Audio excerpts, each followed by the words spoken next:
of course it's going to be Jose Andres' restaurant that's going to first serve lab-grown chicken. And of course, because he's on the board, it's going to be Josh Tetrick's Good Meat. It's going to be Josh Tetrick of Just Egg. Those wonderful people with their wonderful nutritional requirements for their frankenfoods that they're creating for the biggest food manufacturers in the world that they have partnered with, where the nutritional requirements even include fluoride on the list. It's just these people.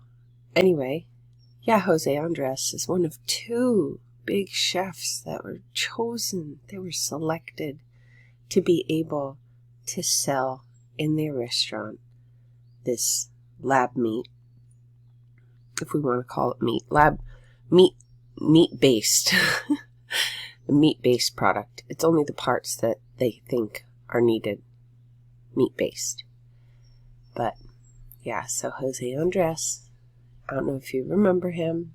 I'm going to put the video I did on him back in May of 2020 at the end of this, but I just wanted to pop in real quick and just point it out. And I guess Jose has also partnered, it says here, with George Washington University for a new institute to focus on the intersection of food production and climate change. This is nothing new. Jose has been pushing the science food for how long? Who knows? This is his thing. He is, well, he's tailor-made, right? Anyway, I'm rambling. I'm going to play the video that I already did. So, yay! Lab meat.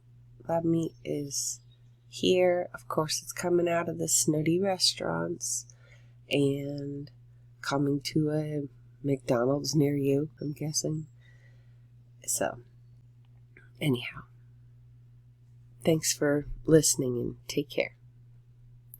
Have you heard of Jose Andres, founder of World Central Kitchen?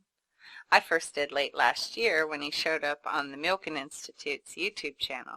Jose Andres calls himself a pilgrim from Spain, a chef who arrived here 20 years ago with just $50 in his pocket and a set of cooking knives. But these days it's hard to call him anything less than an amazing American success story. He was GQ magazine's Chef of the Year, runs restaurants on both coasts, and has been nominated for Outstanding Chef in America by the James Beard Foundation. Jose Andres' personality is enormous, as are his plans to charm America into changing its eating habits. Jose spent time at MIT and worked with universities like George Washington University and Harvard, lecturing about food and science and society. And in addition to his restaurants, Jose spent time volunteering at DC Central Kitchen. Every single year here, 5,000 volunteers roll up their sleeves and give something back to their community. People like Jose Andres, one of the premier young chefs in America. See here today? Stand up here, Jose.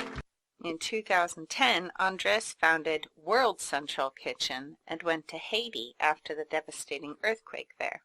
So when the earthquake hit Haiti, Jose went down there with my husband to see how he could help. And he created an organization called the World Central Kitchen to feed people dealing with humanitarian crises worldwide.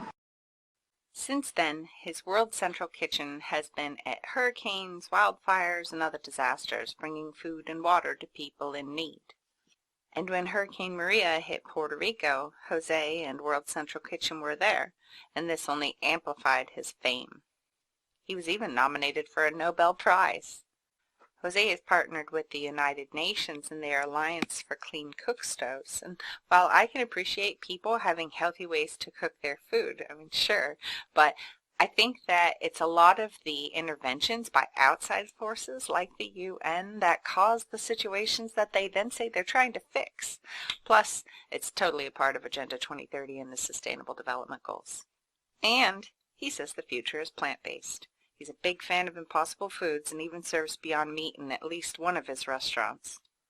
We know what these food replacement products are and their place in the transition to the bioeconomy with its remade everything, plants, animals, the products we use, even you and me. I saw that Jose was back on the Milken Institute talking about the current situation. His World Central Kitchen has been playing a big part following the shutdown of the economy. He's feeding quarantined cruise ships, turning a stadium into a kitchen, and he's working with restaurants to reopen using the World Central Kitchen model. Now there's all these fundraisers going on involving World Central Kitchen. Leonardo DiCaprio, big supporter and backer of the technology-dependent foods, is teamed up with Apple and the Ford Foundation for a really big one. Even Oprah donated. I wonder how it'll go if the tech food companies get involved with the World Central Kitchen mission, how it would all fit right in with the transition to the bio-based world. And there's also this strange thing to consider. Apparently, he lent his skills to the NBC show Hannibal, making cannibal cuisine look delicious. Yuck. Looking at it all, I can't help but think of how I've heard it said that we're given our heroes. I can't really say either way about this guy and what's going on, but I just thought that I should let you know since he's playing a big part in what's going on. Are you aware of anything else that we should be looking at in regards to Jose Andres and the World Central Kitchen? Does anyone else find his connections and efforts a little too tailored to the long-running plan and its players? Or maybe you think I'm horrible for even suspecting there could be underlying motives. Let me know in the comments. My sources are linked in the description below. Please consider sharing this video any way you can if you're seeing what I'm seeing. Thank you for listening.